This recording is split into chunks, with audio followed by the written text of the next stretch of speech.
this video di ata karon mga madi sa lantaw dire sa Compostela. Ato ning gisuwayan og kaon ba ang ilaha direng mga pagkaon sa hotel. Busugan ako madi. Panagsara man sad noon eh. Panagsara makasuroy dire sa lugar ba.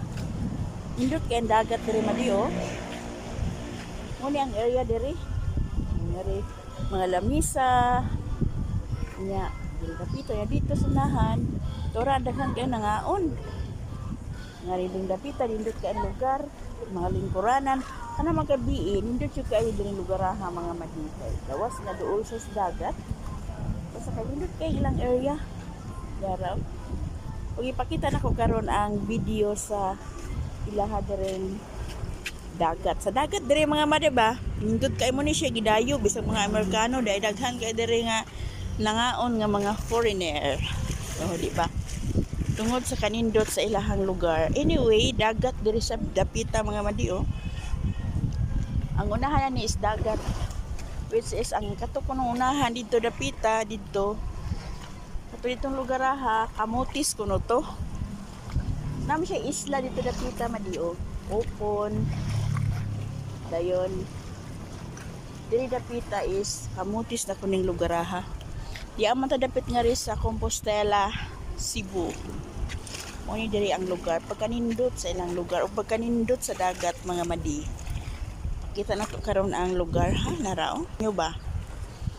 Katinaw sa tubig. So sa atong cellphone ang mataga, kaluoy sa atong cellphone.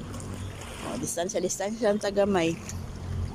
Muna kanindot ang yung lugar mga madi, nara. O, nga to dapit dito lugar ha, diri. Kana nya kay content creator man ta, of course kinahanglan mo video gyud ta. Sayang ang lugar nga to nga to ano dili na to videohan. Katinaw sa dagat mga madi. Para o kini mo din lugar ha mao ni siya diri mga madi. Kung magabi inindot kay ni siya diri lugar ha diri sa Lantaw Compostela kan ana ni siya mga madi which is na po siya gusto ka mo kaog mga dessert daghan kay mga madi. O nara naslay sugbaanan og dire gusto ka ang hangin dire mga wadi pagtidyong nindota ay mga tanom og kapris ko naman lang sa hangin og dire po sa unahan nindot sad kaayo ang ilahang lugar napilain ditong kananan or kaliguan ba basta mostly dire mga madi is isang bayanan relax maka-relax gid ang tao basta di ari mga diri ang awan pud mga madi ari mag-held sa ilang mga kasal